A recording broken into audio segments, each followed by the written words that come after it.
नमस्कार, जय हिंद, वंदे मातरम। 18 न्यूज़ के लिए मैं किशोर यदुवंशी। इस समय हमारे साथ में हैं भोजपुरी फिल्म इंडस्ट्री की चरित्र अभिनेत्री माया यादव जी। आइए हम उनसे मुलाकात करते हैं और जानते हैं कि भोजपुरी फिल्म इंडस्ट्री इस समय किस दौर से गुजर रही है। बीच में काफ़ी चर्चाएं हुई थी अच्छे बुरे को लेकर के, बहुत सारे विवाद भी उत्पन्न हुए थे। आज हम माया जी से इसी विषय पर बात करने के लिए आज इनके साथ में हैं और मुझे आशा ही नहीं पूरी उम्मीद है कि आप लोगों का प्यार और स्नेह इसी तरह से मिलता रहेगा और माया जी से ये बातचीत जो हम कर रहे हैं वो आपको भी पसंद आएगी और ये हम ऐसा सोचेंगे कि ये हमारी नहीं, ये आपके दिल की बात हमने माया जी से शेयर की है। माया जी, एक बात बताइए कि सबसे पहली फिल्म आपकी कौन सी थी और आपका फिल्मों में आना कब हुआ? मेरी फर्स्ट फिल्म थी सैया हमार जी। मोहन जी प्रसाद जी की फिल्म थी। उसमें रवि किशन जी थे। उसमें मैं एक कैरेक्टर प्ले की थी। मोहन जी प्रसाद एक बहुत ही सुलझे और बहुत ही बेहतरीन निर्माता निर्देशक रहे हैं। भोजपुरी का एक दौर जब था तो वो पारिवारिक फिल्में बनाने के माहिर आदमी माने जाते थे। तो इसके बाद जो अचानक बदलाव आया भोजपुरी फिल्म इंडस्ट्री में, वो किस तरह से हुआ? कैसे लोग अचानक यहाँ पर आकर के इस चीज़ में एक नया बदलाव ला दिए? देखिए, उसके बाद तो फिर मनोज तिवारी जी की एक फिल्म आई थी, ससुरा बड़ा पैसे वाला। उसके बाद एक नया दौर आया जो बहुत सारी फिर भोजपुरी फिल्में बनने लगी।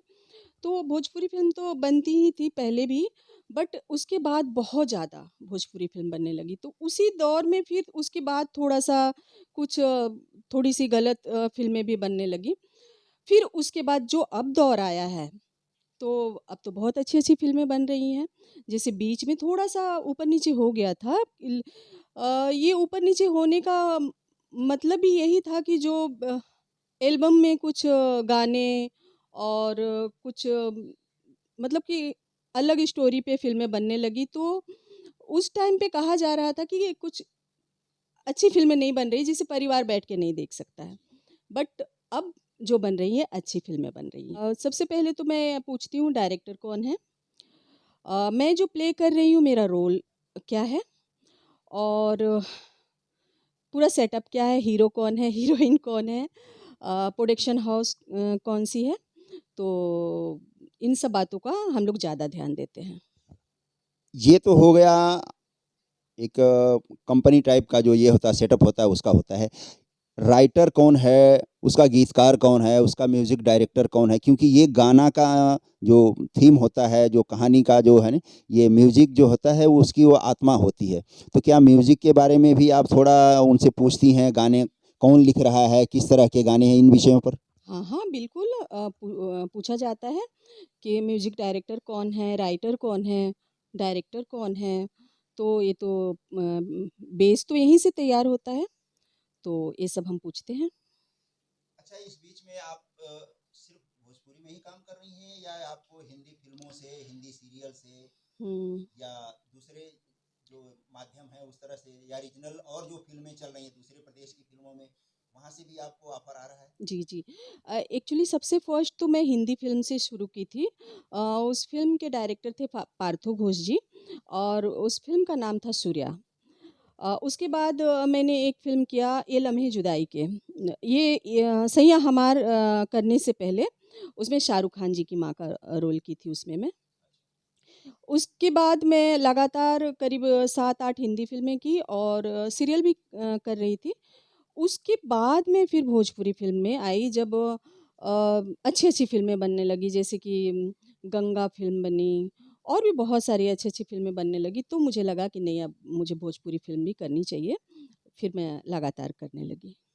पहले जैसी कहानियाँ, जैसे 80 या 90 के दशक में जो कहानियाँ बनती थी, जिस तरह के गीत बनते थे, संगीत बनते थे, जैसे आपका एक दौर था, अपने बचपन में आप देखा होगा, जी। नदिया के पार और बलम परदेसिया और नजीर साहब की गंगा जो गंगा फिल्म किनारे मोरा गंगा गाँव। किनारे मुरा गाँव, ये सब सारी चीज़ें समझिए। जी, जी। तो उसमें और आज के दौर में कितना फ़र्क है? देखिए वक़्त के साथ तो सब बदलेगा ही, ये तो ज़ाहिर-सी बात है। तो वो दौर था अगर हम ये सोचें कि हम वैसे ही पुराने तो वो दौर नहीं है अब। कि हम वैसे ही वही फ़िल्म बनेगी, वैसे ही सब रहन-सहन। अब तो देखिए गाँव में अगर हम कभी जाते हैं खपड़े का घर ढूँढते हैं तो नहीं मिलता है। तो वक़्त के साथ तो सब कुछ बदलेगा ही और अब वो जैसे कि उस वक़्त कुणाल जी थे और भी जो हीरोइनें थी जी, जी बिल्कुल। तो फिर वक़्त के साथ तो सब बदलना ही है, तो ज़ाहिर-सी बात है। अच्छा, आज ये अच्छे लेखकों की कमी हो गई है या उनके पास शब्द नहीं है या उनके पास थॉट नहीं है, क्या है क्या? ऐसी बात नहीं है, लेखकों की कमी है। देखिए हमारी इंडस्ट्री में बहुत अच्छे-अच्छे लेखक हैं। जैसे कि अभी एक फ़िल्म बहुत बड़ी हिट हुई है संघर्ष, उसके लेखक हैं राकेश त्रिपाठी जी। उन्होंने मेरी एक होम प्रोडक्शन की फ़िल्म अभी लिखी है जो रिलीज़ हुई है यूपी में मेरे मित्र। और उनकी काफ़ी सारी फ़िल्में हैं जो बहुत अच्छी हिट हो रही है और भी बहुत सारे लेखक हैं। तो एस के चौहान जी हैं सॉरी और मैं मेरे उन लोगों बहुत का सारे नाम नहीं याद नहीं आ रहा है बट अच्छी फ़िल्में बन रही है, अच्छी फ़िल्में लिख रहे हैं वो लोग। ये दो अर्थी गाने और दो अर्थी संवाद जो लिखे जा रहे हैं और पब्लिक को मतलब एक तरह से ज़बरदस्ती जो परोसे जा रहे हैं, तो ऐसे में परिवार के साथ बैठ कर के किसी को भी देखना असंभव हो जाता है। बेशक वो तीनों जनरेशन अलग-अलग देखती हो, पर एक साथ बैठ कर के आज फ़िल्में लोग नहीं देख पा रहे हैं, इसकी वजह क्या है?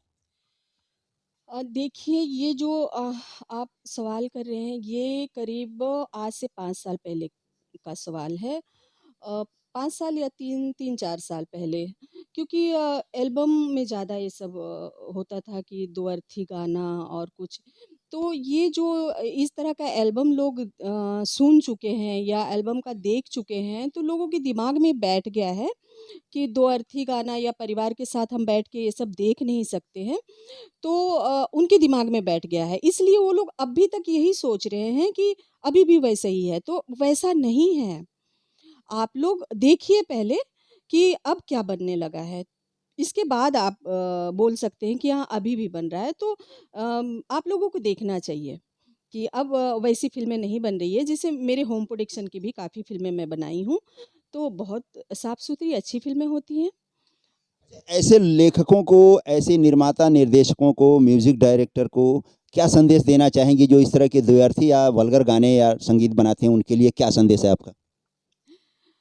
उनके लिए मैं क्या संदेश दूँ? क्योंकि धीरे-धीरे तो ये तो बंद ही हो रहा है जब अ, एक्चुअली थोड़ा-सा गलती ये भी होता है कि पब्लिक भी देखती है शायद, ये सब तो ये लोग बनाते हैं।